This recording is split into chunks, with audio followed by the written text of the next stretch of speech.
Hello, listening people. Hello. You're listening to Spit and Polish Presents. I am one of your hosts, Ryan Slawinski. And I'm Bartek.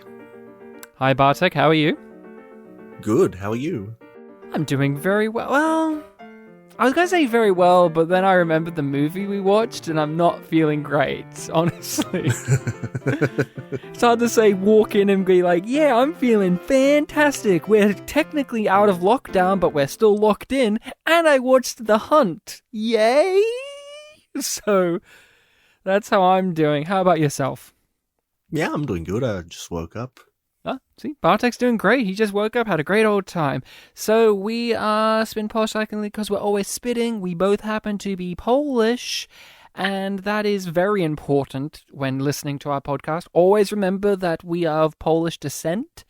Bartek has obviously a very obvious Polish name with Bartek, and I have a very obvious one with Ryan. So just keep that in mind.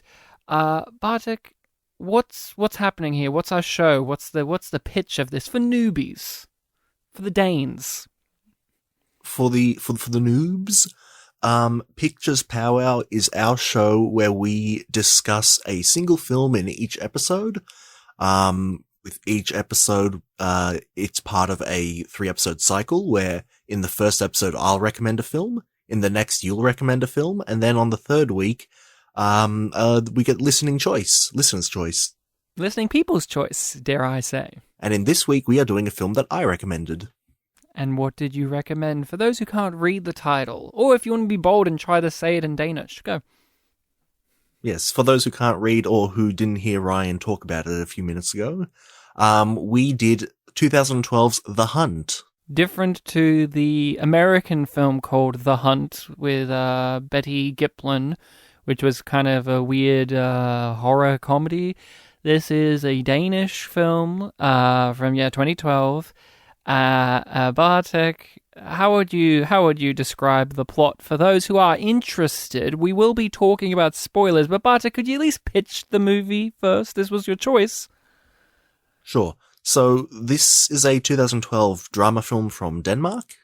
It is about a kindergarten teacher who is falsely accused of sexually abusing a child, and the rumors and paranoia that come about of that and make his situation and the accusations against him much worse. And it's basically everything spiraling out of control and having this nice gentleman, his life kind of, get destroyed. That's the film, and we'll be talking about it, spoilers and all, so if you have not watched it, definitely do. It is not a light and easy movie. You will feel feelings, which I love doing. So there you go, you've been warned. Bartek, you recommended this, so tell us what's your history with this and why did you recommend it? So my history with this is that I saw this film in cinemas, I think in 2013, the year after it came out.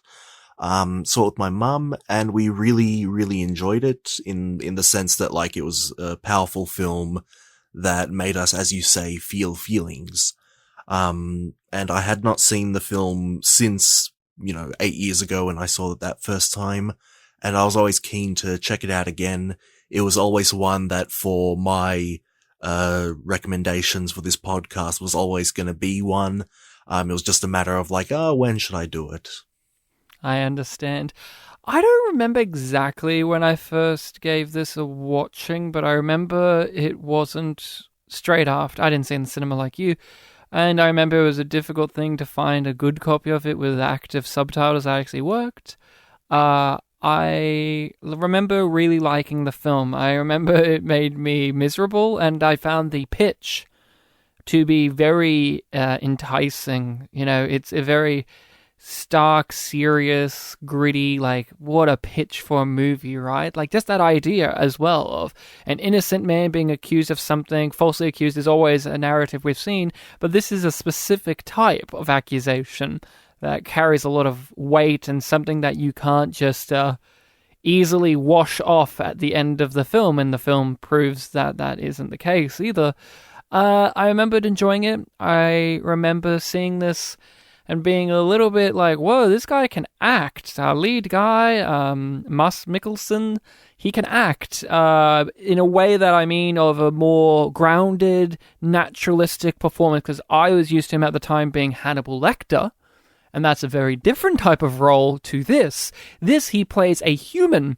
In that, he plays a monster, and we've had him on the podcast and in a movie where he was playing a mustache-twirling bad guy, and he's been a literal Bond villain as well, so it was always very confronting to me when I first watched it, and when I watched it for this, to see him play a regular man.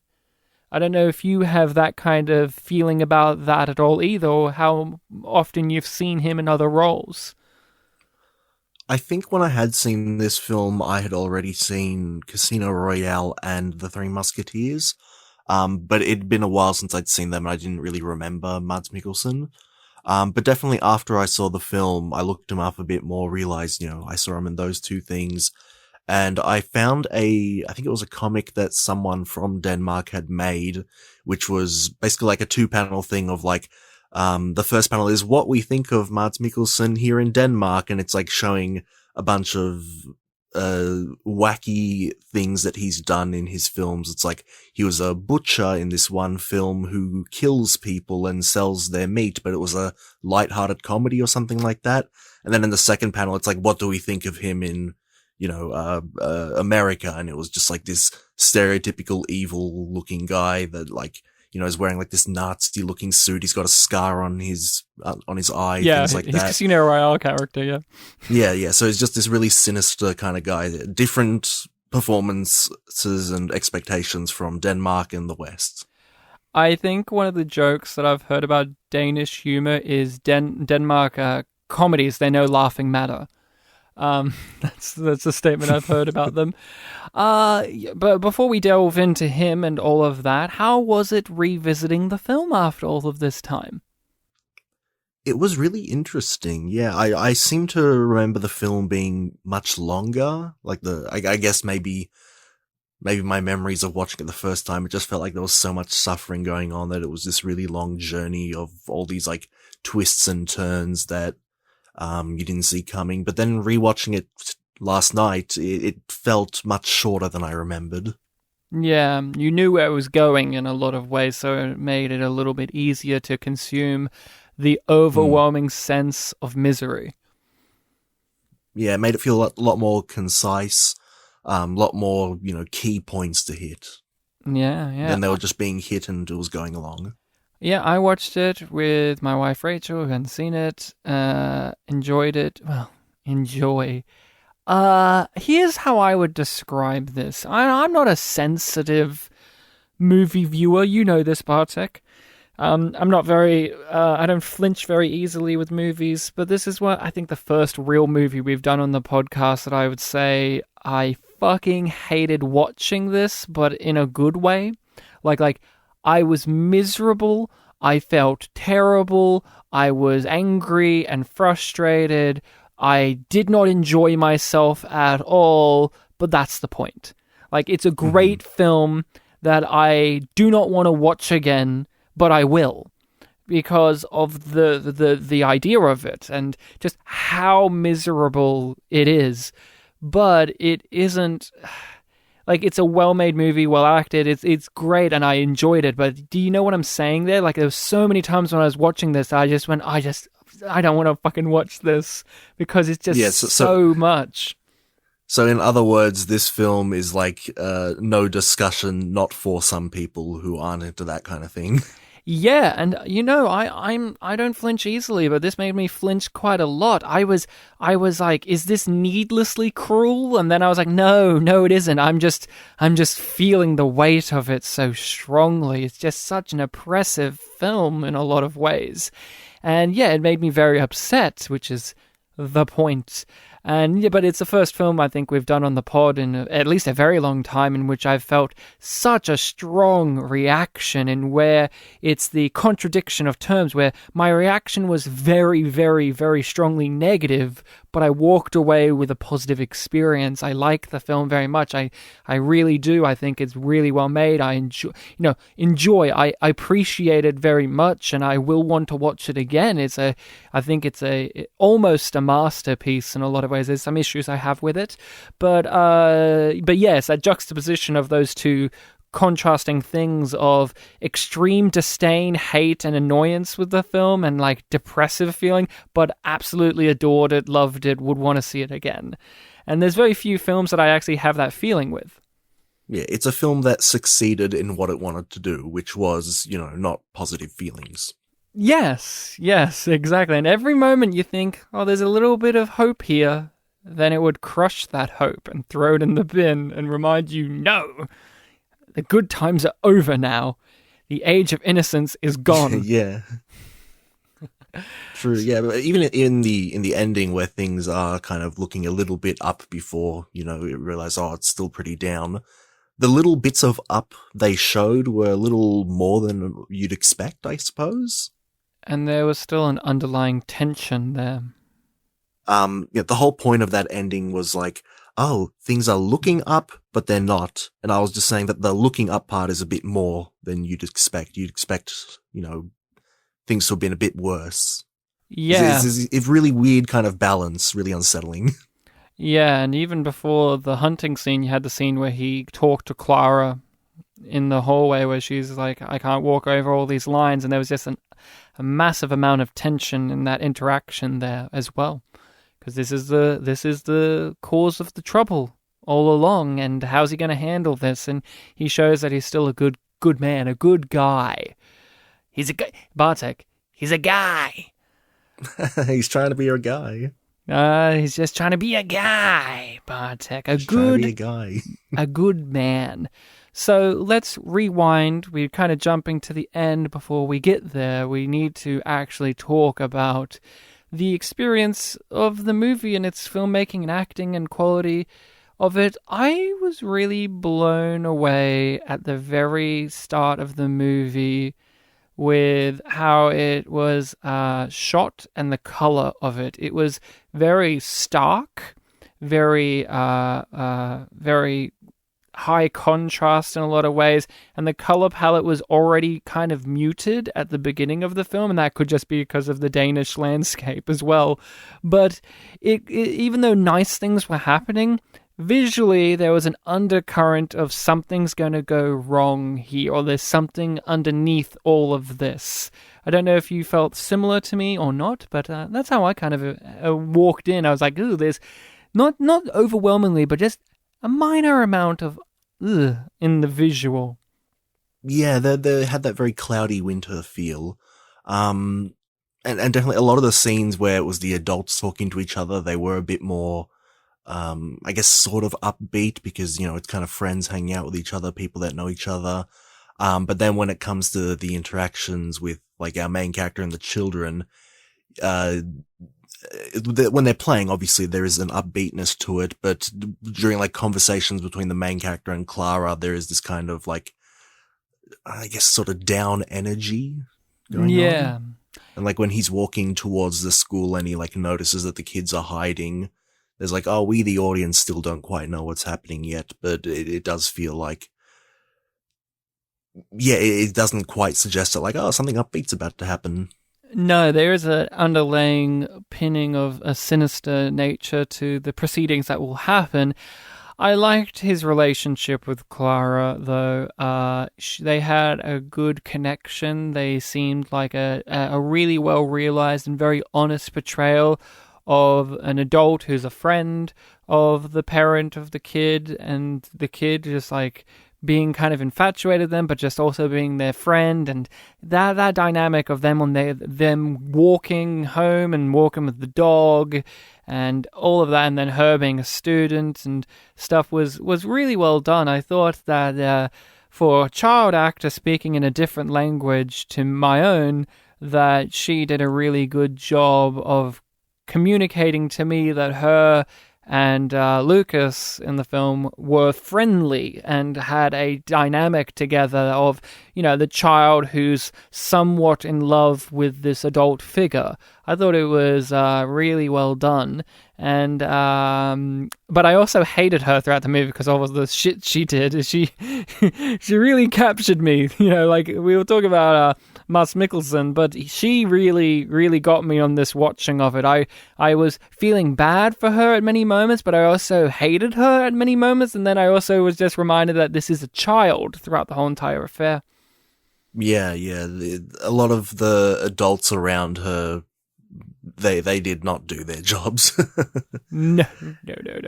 They believe the child straight off the bat, which I find a very foreign concept in my world. I don't know if it's a Danish thing or what, or maybe you can speak to this a little bit differently to myself because also you are a teacher yourself, but the rule of thumb of believe the child first and the adult second was very, very bizarre to me, I'll say. Maybe it's because it was like a kindergarten thing. I don't know. Those are the ones I would trust the least, kids-wise, because they're liars. They're very much like, kids don't lie. I'm like, yes, they do. They're bastards.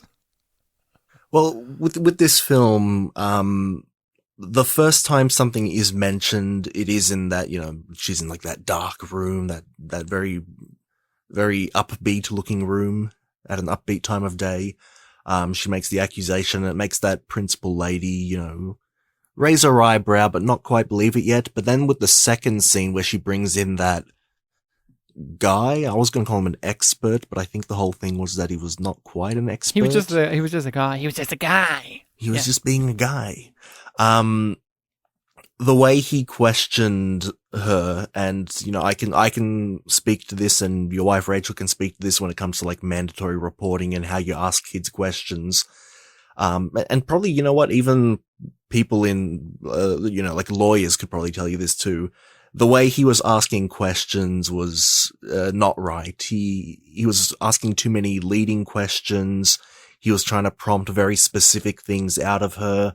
There were points where she was denying things and ironically they were not believing the child. They were trying to get her to say what they were expecting. So they kind of led the events that came to happen. Yeah, and that will be a recurring issue throughout the movie is the adults leading these events because also you understand why though when this issue is brought up that, at one point the child said, hey, basically my teacher molested me, you of course are going to take that and be, whoa, it's a lot of information, it's very heavy stuff.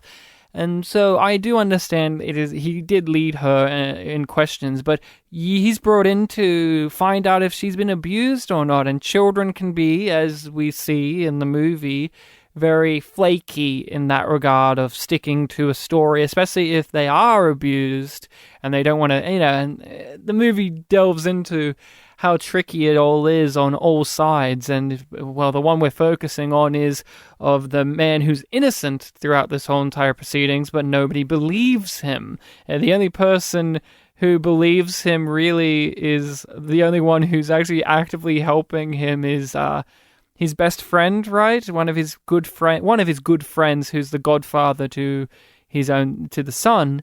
He believes him. I like that. That was a touch there. That the best friend, his good friend was the only one who believed him. It was a nice little wrinkle in the story. Yeah, I'd forgotten about that. So when that character was introduced as like being the one that's on his side, I was like, "Oh, I don't remember this guy. I think that means that he's going to turn on him pretty soon." But no, it didn't happen. No, it could have been so easy if there was a hack American screenwriter, they would have made it that he had a secret agenda or he was actually the pedophile all along and all of that kind of shit. Like, could you imagine that? So when you said American script and hack secret agenda, just like, it's making me laugh because it's like, oh God. This film has a very kind of realistic edge to it and, that kind of like fictional Hollywood storytelling, just like it feels very foreign. You don't want a Zack Snyder version of The Hunt. I don't even know what that would look like. It would look very desaturated.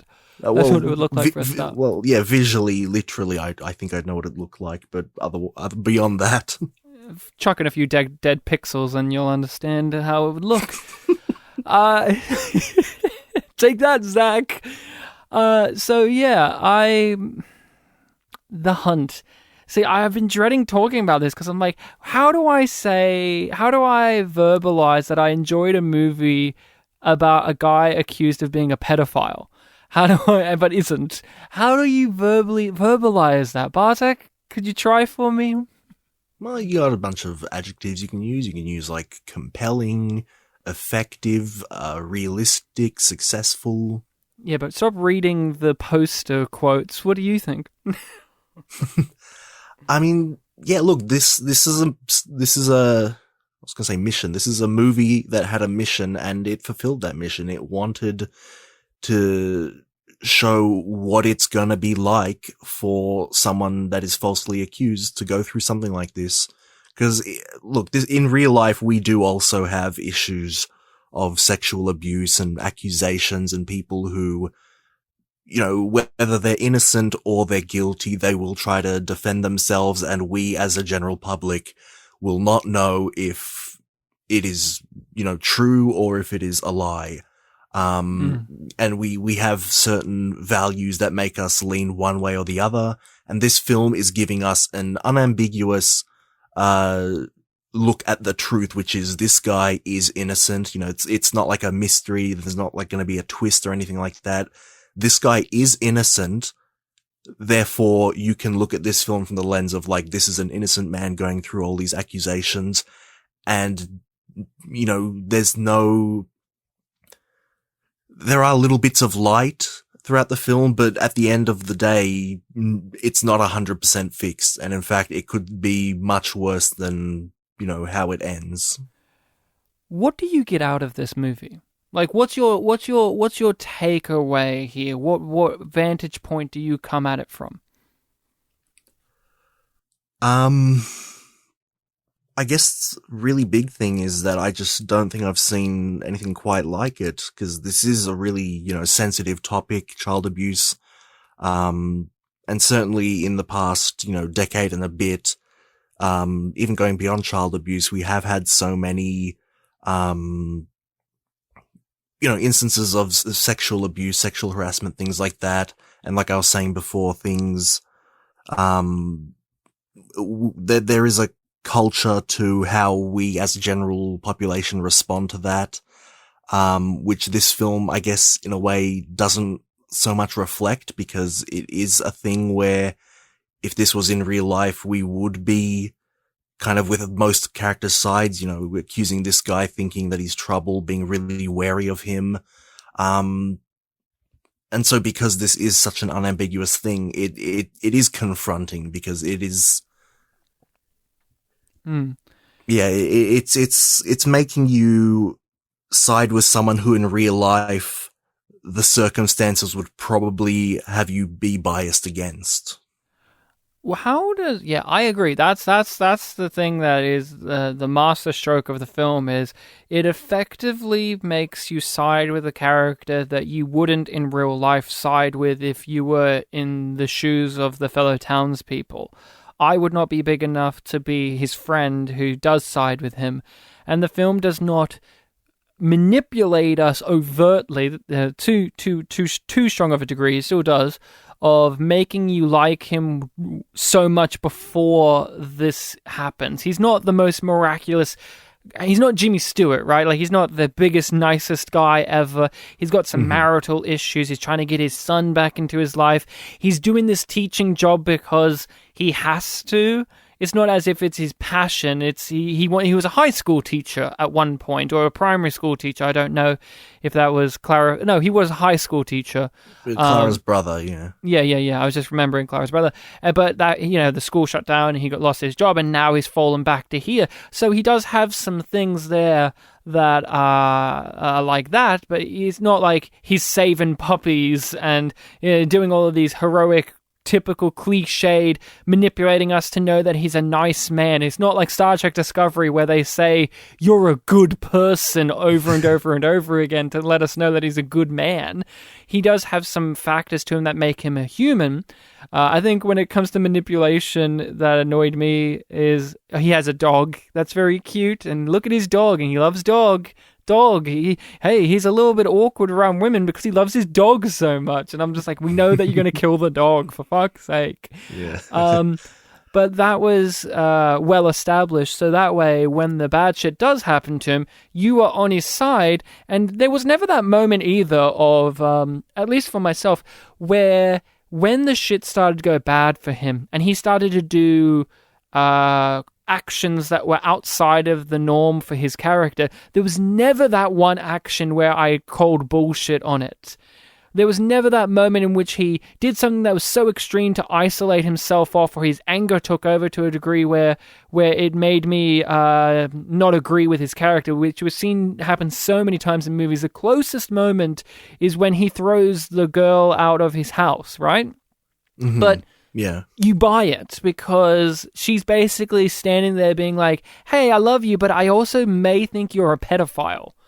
And so he reacts in a way that I found understandable. Throughout the whole movie, he reacted to things in a very understandable manner, whilst also you can tell that these were outside of the norms for who he is as an individual. Not just the situation of being accused of being a pedophile, but the way he's reacting, like when he goes to the shopping center and they're trying to throw him out and he resorts to violence. You know that isn't in his nature, but it is what he has to do. He has to stand his ground at some point. Mm-hmm. I had a real strong struggle when watching this, though, of trying to figure out, like, what is the movie trying to enforce upon me, and what's the message here of, like, am I supposed to look at this as a tale of an innocent... I always struggle with movies or stories of an innocent person, a good person, just going through tragedy for the sake of it. Hence, I'm not really into old fables as much either. And this movie definitely falls into that category where I had a struggle of, like, this guy's suffering so much, but what did he do wrong? He did nothing wrong. And I'm like, yeah, but he's suffering. And there's that thing of trying to wrap your brain around, like, that in a movie's context of, like, what's the movie trying to bestow? Is this an analogy of, like, the book of Job where, you know, Job just suffers just so God can be like, see, and he still believes in me? Yeah, and yeah, it was that thing of, is this cruelty for cruelty's sake? Is this suffering for suffering's sake? And then I realized there comes a point in the movie where Lucas isn't in the movie for little bits of it. We get perspectives on his son. We get perspectives on the staff members. We get perspectives of the actual family that the daughter is from, that's the accuser. And there are little moments like that throughout that reminded me, oh, wait. It's not just Lucas's story. It's about the effect of this one lie has on many people, the consequences of this and how everyone reacts to it. And it's making me question how I would react to it, and to look at the people like the family and think, how would I be? Which one would I be? And is their absolute hatred and reaction to this event warranted when there's actually no evidence at stake? And it then makes you again question, how would you be? Would you go to the mob mentality when there's actually no evidence of any wrongdoing? Yeah, that's pretty spot on. I always thought of it as like a, you know, question yourself when watching this film. Try to put yourself in the shoes of, you know, everyone, how they feel, how you'd feel.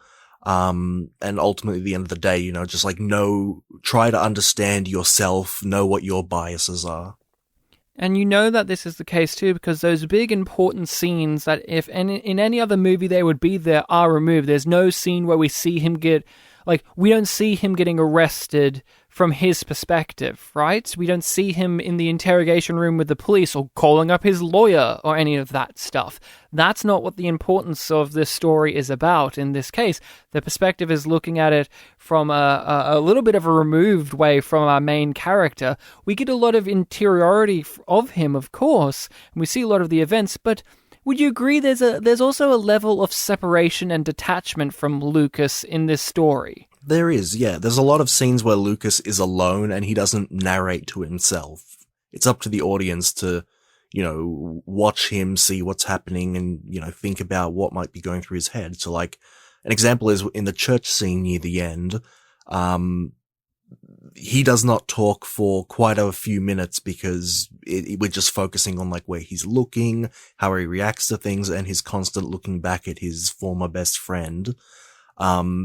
And you feel like there is a sort of connection happening there. At least for me, there was a connection happening between him and the best friend, which ultimately there is. But the best friend is constantly like, chatting to his wife and we can't hear what's being said. But that was kind of not what I was focusing on when I was watching the scene, the thing of him talking to his wife. So eventually when Lucas snaps and that thing of talking to the wife was bothering him, that did kind of surprise me. It did kind of detach me from there because like, oh, I thought something good was happening. But from Lucas's perspective, the paranoia was clearly getting to him. Yeah, he was breaking down. I was going to mention the church scene. That scene is earned so strongly because, again, this is the foreign director sensibility. This movie, until that scene, really didn't have the big Oscar scene, the big Oscar baity, I'm defending myself, blah, blah, blah. You had very quiet, somber. I was blown out. I was completely taken aback. I completely forgot that when Lucas first goes to their house after the accusations have finally hit, his best friend just opens up the door, and I forgot that there wasn't an instant anger there, that he was kind of sad, and he was just like, come in, man. Like, he was still treating him like a friend, but a friend that he has to come to terms with that won't be in his life anymore. Yeah, when that scene started, I'm like, oh yeah, there was a scene like this. And then the wife comes in, and then Clark, and then it explodes into everything. But that in itself, it was so indicative of the authenticity of this movie, because if this was a more scripty, Hollywoody, filmy film, that would have been such a heightened scene and would have gone to such different extremes, and you would have seen it in the Oscar bait clips and stuff like that.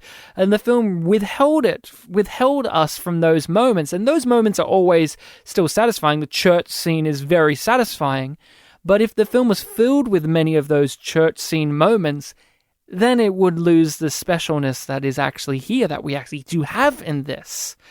And that I particularly enjoy. One of the questions I want to ask upon you is, you may not know, but the director of this film was a part of the Dogma staple with Lars von Trier, and so they were these filmmakers. They had all of these rules, and basically they were provocateurs in a lot of ways. Shocking for shockingness sake. And I don't know if you've watched many Lars von Trier movies, but I know that you are aware of Lars von Trier, at least. I've heard the name, yeah. I'd need to be refreshed on what he does. Yeah, he's very much does controversial films, and people have made the debate of, especially with him, of what is art or what is just shock value. And with this movie, the big part of it is the shock value of the premise and of the pitch of it. But how does this film, to you, if it does, rise above just being a shock value movie? I don't know. I guess when I think of a shock value movie, I do think of something a bit more, I don't know what's the word for this, bombastic, a bit more like, there are moments where you're like, oh yeah, that was a shock moment there. There's like a sudden thing. Maybe a bit more like the moment where the brick is thrown through the window and like the sound editing makes it really loud and powerful. Yeah, when they kill the dog. And when they kill the dog, things like that. I didn't really think of it as a shock value movie, so that question kind of throws me off a little bit. But you have to admit it's just the like premise itself lends itself to the shock value nature of the entire endeavor. You are drawn in and lured in by the shock value nature of the plot. The plot is not a conventional plot. I agree. I just think like I would use different words than shock value, and like I would associate shock value a bit more with like, you know, big twists, things like that. Like I feel this film is very provocative. It's uncomfortable. It makes you think about serious things. But so like describing it as just shock value just feels a bit different to me. And I don't think this film is that. I think it rises above that. Lars von Trier suffers this issue a lot of it respects its characters, themes, and arcs over that of audience interaction. A lot of these European films, like the Dogma films, were very much made with how this will provoke the audience, how this would affect the audience. And although this is a very shocking idea and a very confronting one, I felt like the filmmaker and the storytelling were more focused on the actual characters and the themes of the story rather than how I was reacting to it. Okay, I think I understand what you're saying now, yeah.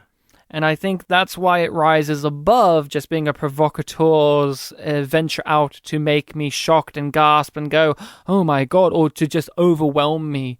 Because I think it cares so much about all of its characters. There was a point where the son came into the movie, and I was a little bit snooty. I was just like, I don't give a shit about his son. Why are we not focusing on Lucas? But after a certain point, I really cared about his son, Marcus. And I wanted him to stay around and help his dad. But then, you know, he has to go after a certain point. But I became deeply invested in these characters, like the film does. It really does feel like the film will have a little detour to be like, you thought we were vilifying this character, you thought that we were being mean or even not showing this character enough, but then it will have a little moment where it changes that around, especially his best friend, right? I didn't know how to read. I was about to bring him up, yeah. He does feel a bit like not so much an emotionally sensitive guy. You know, at the beginning he's getting into fights. He feels like in another story he might be a sort of like dumb or clueless best friend, but in this film his daughter is, you know, patient zero of the whole abuse scandal. He has to, you know, he has to act more sensitive as a parent. He has to confront the whole notion of, does he trust his very best friend in the whole world or his daughter who he does not think is a liar? He has that insight thing of, because he's the best friend, he can see when Lucas is lying just by looking in his eyes. He has to confront the fact that he may have been wrong, and because he is so close to the guy who is, you know, in trouble here, he'll have a stronger sense of guilt about turning on him than other characters. And you know, then there's a responsibility of how he has acted or not reacted throughout the course of events. To admit that you're wrong is also a very tough thing to do, because you still have accountability for your inactions as well as actions. There was a nice little touch that Rachel pointed out that was very neat of when Marcus rocked up to their house the day that Mads Mikkelsen got arrested in the film, and he wanted keys. All of the other families were there, and they were like having a party, and Rachel was just like, isn't it nice that they're having like a party to celebrate that the guy got arrested? Because that's what they were doing. It doesn't comment on that, but that was the vibe of the thing to me, and to Rachel as well. Yeah, it might have been. Because this was still before Christmas. Yeah. Or around that period of time, but they were all celebrating something, and it just coincidentally was the day that he officially got arrested, and they all knew about it. That was the thing, like, oh, we heard that your dad, they took him in, and all of that. And I thought little touches like that of, even though his best friend's a good man, he's a part of this community of people who are treating Lucas harshly. And there's also the scene of the supermarket scene, where you get the friend and the wife and the daughter, and they sit in the car watching, you know, Lucas all bloodied, stumbling out, and he wants to go and help him, but the wife convinces him, no, let him go. Mm. Yeah, and jumping back to the very beginning of the film, the whole sequence in which he has not been accused yet, nothing's gone wrong yet. You see him as part of this community, especially of the men, and it does feel like a very, very kind of bro-y community. You know, they love drinking, they love being really loud, Hunting. sitting around the table, hunting. They have their little, in jokes of like, oh, you called a woman, that means you have to drink, things like that.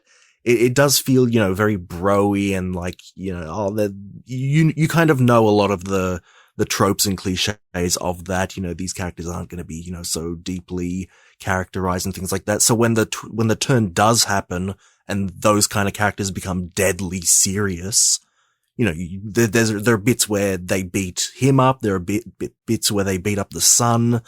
It is this kind of, powerful contrast. And like you said, this isn't just from Lucas and his son's perspective. You do see everyone's perspectives. You see, the parent-teacher conference thing.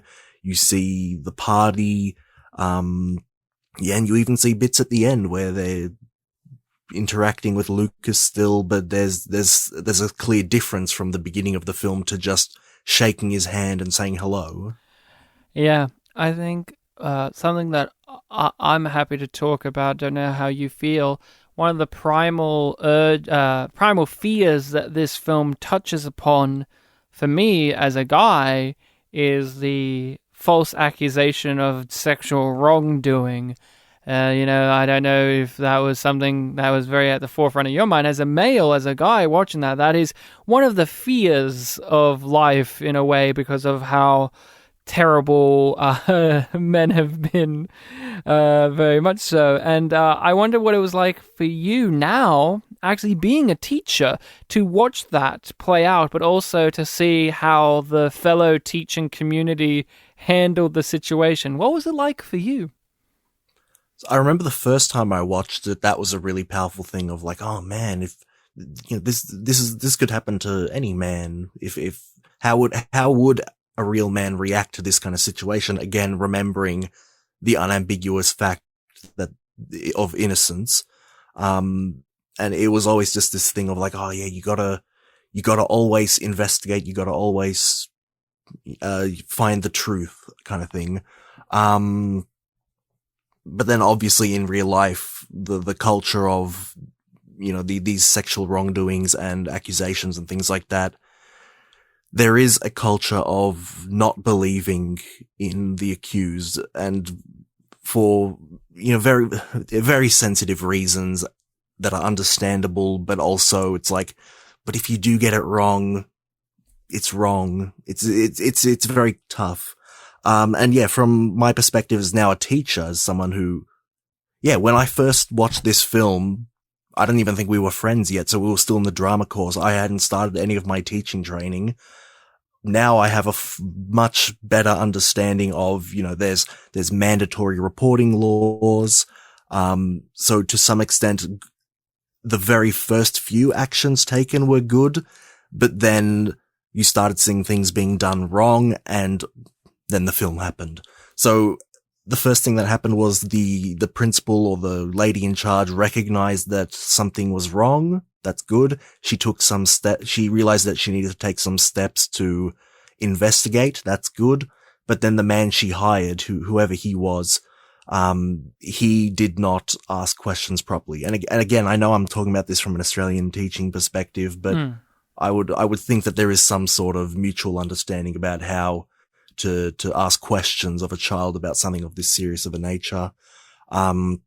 And yeah, the way he handled those questions, they were wrong.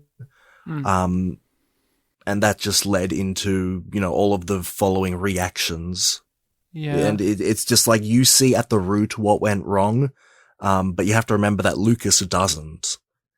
And to an extent, we don't see a lot of the reactions either. I'd forgotten the fact that like a lot of the, all of the other children were also, apparently came up with accusations. So it gives you this idea of like, oh, the symptoms or the signs that were presented in that one parent-teacher conference, like, oh, look out for bedwetting, look out for nightmares. These are all things that aren't exclusive to sexual abuse. So you can imagine that a lot of scenes very similar to that first interview of like, did he show you his willy? Did something white come out? You can imagine a lot of those scenes were happening behind the scenes, and that's how things got much worse than they were. Yeah, there were lots of things where you go, you could have handled that better. One of the things too the film does do is to remind you that this is a small, like this is a community, this is a town that's very strong community, is different to the city where you would immediately phone the cops.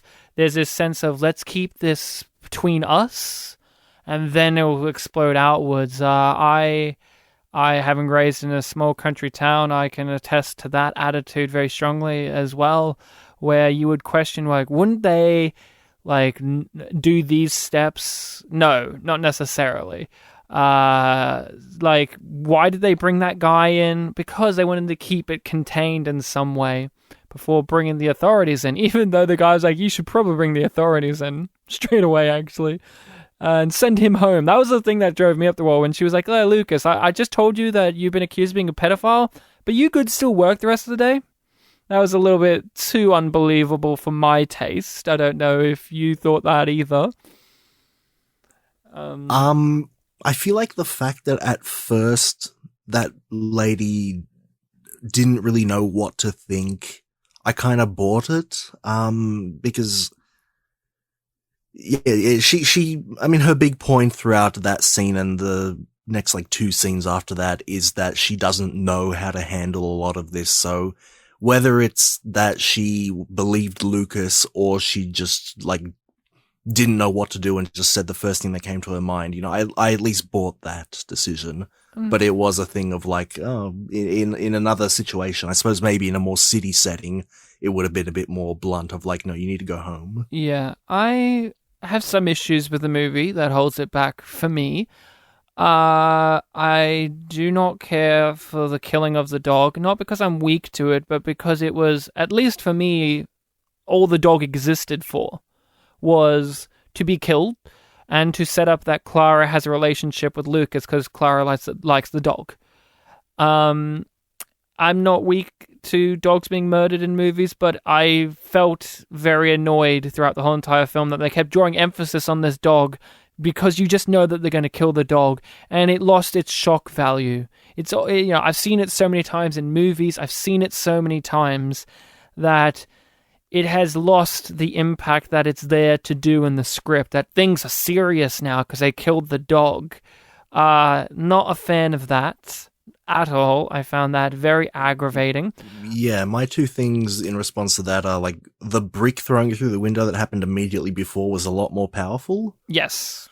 And also when the dog was killed and they were walking away, because of what the film felt like to me, because of what I understood of the film and of the characters and how everyone feels, my immediate thought was like, oh man, whoever that killed that dog is like probably going to feel really bad because they're going to realize that like this doesn't do anything. Like it was a disconnect for me there. Like I feel like no one in this film would feel triumphant about killing that dog. It was a bit off to me. Yeah, another issue I had was I did not think we needed title cards or text to describe how much time has passed or what month we're in or that it's Christmas. That threw me off every time. I found it very ham-fisted. How do you feel about that? I could go either way on it. Because obviously there are contextual clues of like, oh, Christmas Eve. Now he's going to church for, you know, they're singing Christmas carols. And then a year later they have their annual hunt, so you can tell that a lot of time has passed. Yeah, I could have gone either way, but really they didn't bother me that much. There was just a moment where it was like December, and I'm like, okay, rightio, December. I thought you could have shown that with what you're already doing, which was the snow, the Christmas stuff hanging about the place. And then it was like, and Christmas Eve. I'm like, I kind of could gather that. And it didn't even really 100% matter that it was Christmas Eve necessarily.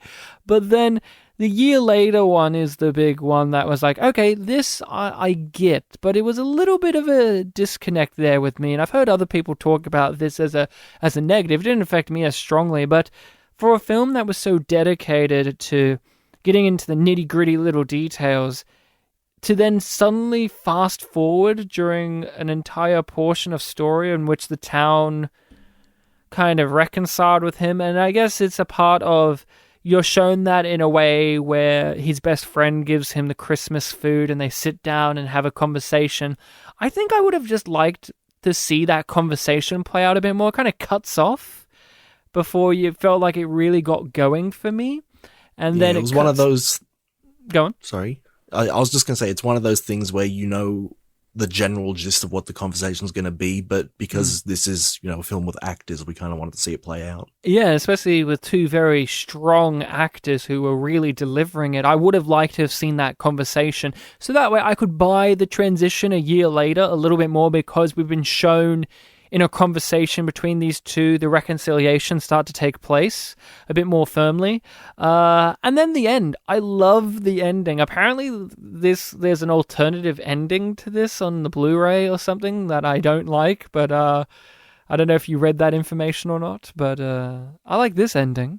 Yeah, I did read about the alternate ending where he gets shot instead. And I agree, this one is much better because it shows you that even though a lot of people have come to his side, maybe reconciled with him, it doesn't mean that everyone has, and it probably just means that the ones who are harder to detect, the ones that you don't know so well, are probably the ones that will be a lot more violent. So, whoever shot him at the end could have been the same person that killed the dog or threw the brick through the window, That doesn't seem like someone who's ever going to reconcile with him. No, and it's showing that even though we know he's innocent, people will never think he is, and that this is a stain that will last forever. And it's a fun movie. Would recommend. 10 out of 10. Had a great time. Watch it with your family. You watch this with your mum. We should talk about that. You saw this in the cinema with your mother, and she liked it. What's it like to see movies like this in the cinema with your mum? She's very much open with films that have powerful feelings. So the response I had to it the first time was pretty much, identical to her. Mm-hmm. Yeah, I just can't imagine sitting down and watching this with my mum. Yeah, I mean, yet again, my mum and I and my dad watched some pretty gnarly movies, so it's not that strange. If you were to watch it with your parents, would you be the one that takes them to see it? Yeah, I think so. I think I'm a bit more into foreign films than they are. They just don't have the opportunities to see them as easily as I do. But I reckon they may enjoy this. The last thing I want to talk about before we properly wrap this out is just that central performance. How did he not get the Oscar? Yeah, did he...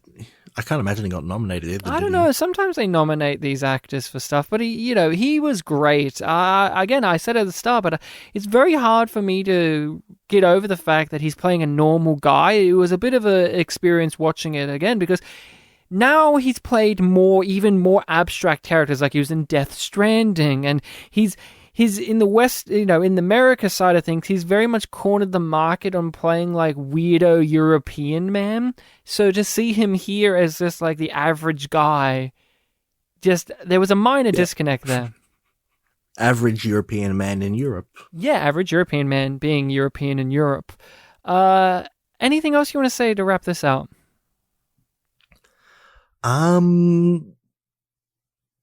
No, I don't think so. This is a film where maybe for some people, they might look at the whole thing of like the dog getting killed and the brick being thrown through the window and the shooting at the end and think like, oh, it's a mystery of like, who is that person? But I think the point is that, yeah, we don't know. And even Lucas wouldn't know who that is. Well, that's it, people. It's my turn for recommendation next, if I am not mistaken. I'm gonna mix it up a bit, Bartek. I'm gonna give you a choice here of, okay, do you want a film that is light and fun to move away from the darkness of the hunt, or do you want a dark film that is like you follow this up with? Which are you feeling, lightness or darkness? I feel like for the sake of the listening people, I should pick the light one, but for myself personally, I'd want to go with the dark one. So dark it is. I knew you were going to be a dark boy. I am going to suggest a film with Olivia Colman called Tyrannosaur. It is a drama that is very, very full on, is how I would describe it. Imagine, Bartek, you've never heard of this film? I don't know if I have. We'll see. My one thing to say to you, Bartek, is maybe find one with subtitles, because our lead character has a very thick Northern English accent. That's all I'll say to you. I think you have a little bit more trouble with that. I think I know what accent you're talking about. Yeah, I'll prepare. So keep that in mind. But yes, people, Tyrannosaur will be the next one on the Pictures Powwow show. Bartek, where can people find us on the internet? You can find us on the internet at various places. We have a Facebook page, Spit and Polish Presents. We have a Twitter page, also Spit and Polish Presents. We've got a YouTube channel. You can comment and message us there. Our episodes are on quite a lot of the platforms. As Ryan says, all of the podcatchers, the usual suspects, Podbean, iTunes, or Apple Podcasts, Google Plays, Spotify. And you can contact us directly at our Gmail address, which is spitandpolished@gmail.com. Yes, there we go. Well, Bartek, I think it's time to finish this off. It's been great chatting with you. We've come out of the darkness that is the hunt to only go on pause until we enter the darkness of Tyrannosaur. I usually like to do some goofy kind of send-off, but this has been like a very heavy episode. So I'm just going to say it's been great talking to you. Oh, you don't want to make a joke about touching kids or anything?